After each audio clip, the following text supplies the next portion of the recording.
did at first lower taxes for the poorest of Americans.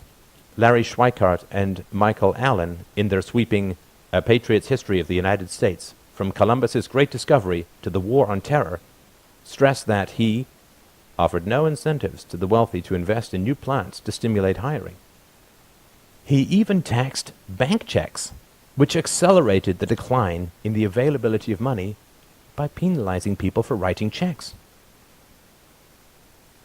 In September 1931, with the money supply tumbling and the economy reeling from the impact of Smoot-Hawley, the Fed imposed the biggest hike in its discount rate in history.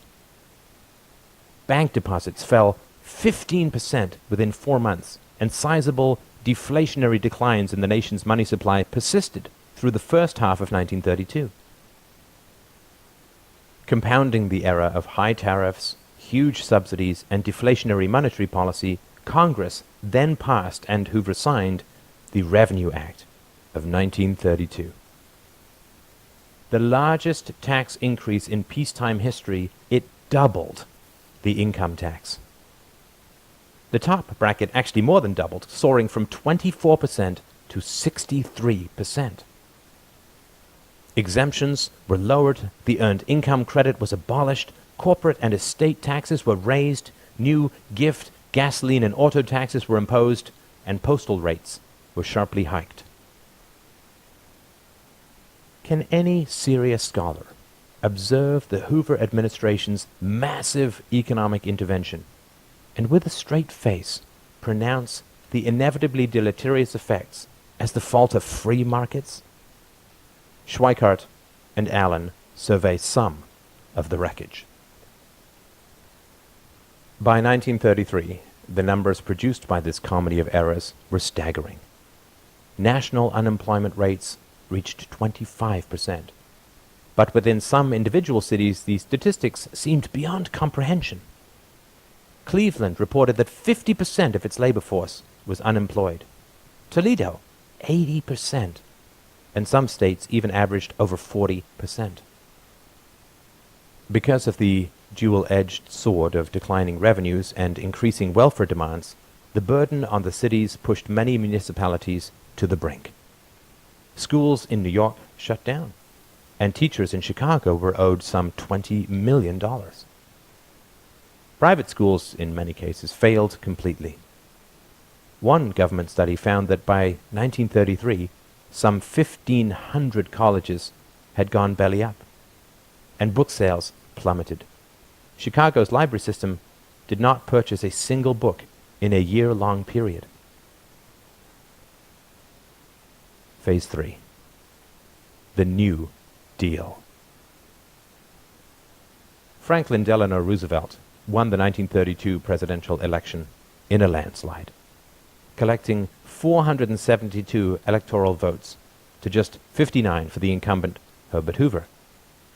The platform of the Democratic Party, whose ticket Roosevelt headed, declared, "We believe that a party platform is a covenant with the people to be kept faithfully by the party entrusted with power."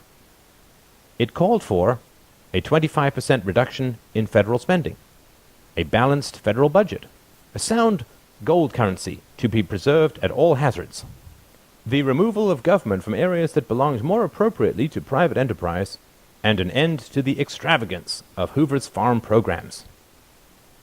This is what candidate Roosevelt promised, but it bears no resemblance to what President Roosevelt actually delivered.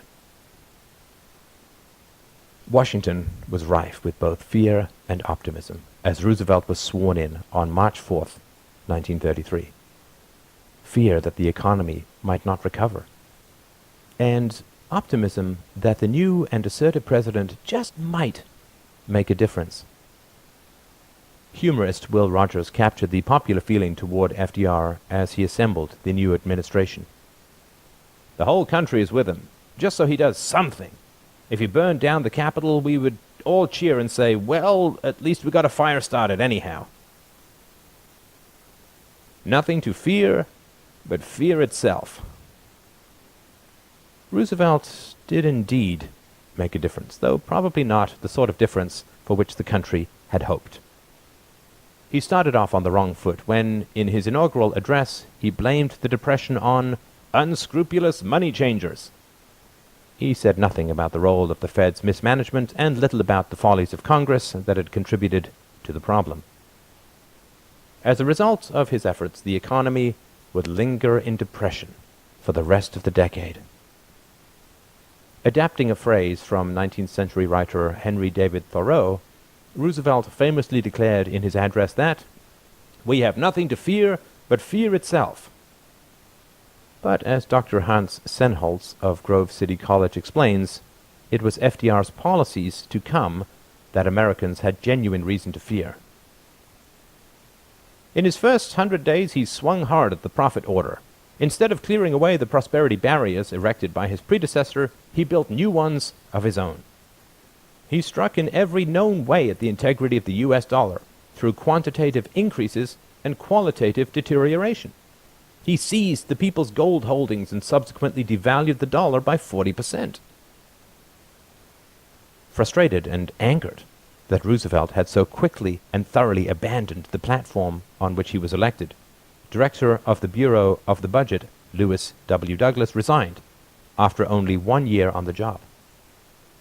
At Harvard University in May 1935, Douglas made it plain that America was facing a momentous choice.